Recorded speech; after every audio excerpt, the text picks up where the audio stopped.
पूर्व सांसद जया प्रदा पर अभद्र टिप्पणी किए जाने के आरोप में मुरादाबाद के सांसद डॉक्टर एसटी हसन सोमवार को अदालत में हाजिर हुए।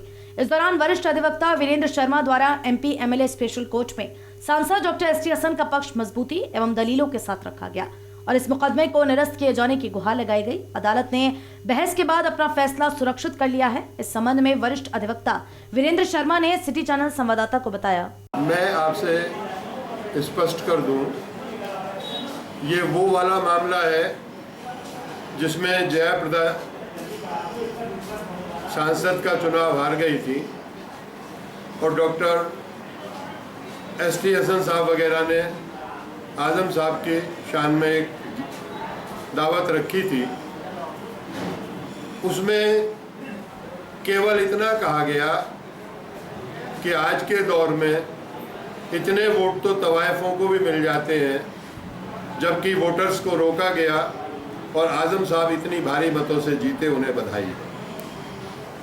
इतना कह देना अपने आप में कोई अपराध नहीं बनता।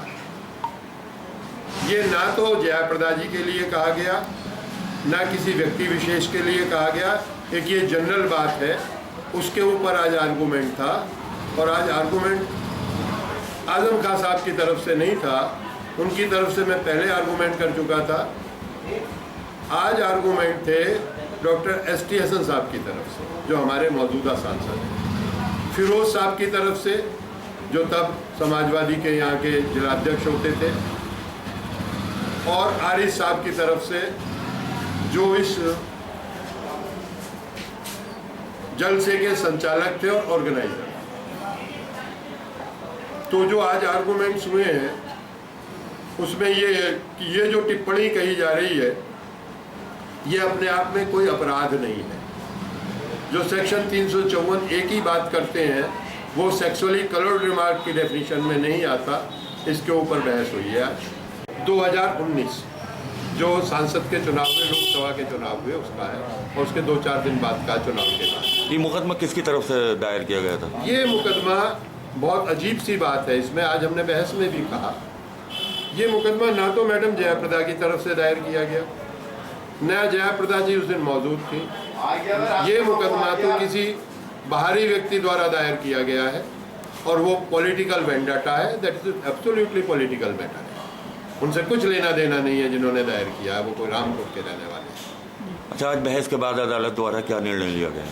बहस ऑर्डर रिजर्व हो गया है, बहस सुन ली गई है। कोई डेट फिक्स होगी मैं आपको बता दूंगा। अभी तक क्या तथ्य पेश किए गए हैं? 3 चीज़ें वहाँ आई हैं। नंबर 1, चूँकि मैडम जया प्रदा वहाँ मौजूद नहीं है, जो 354 ए के इंग्रेडिएंट्स हैं और जो 354 के इंग्रेडिएंट्स हैं वो ये हैं कि पीड़ित पक्ष के सामने कुछ कहा जाए तभी तो कुछ हैरेसमेंट होगा। वो वहाँ मौजूद ही नहीं। इसमें एक और बहुत बड़ी आर्गूमेंट आज हुआ है।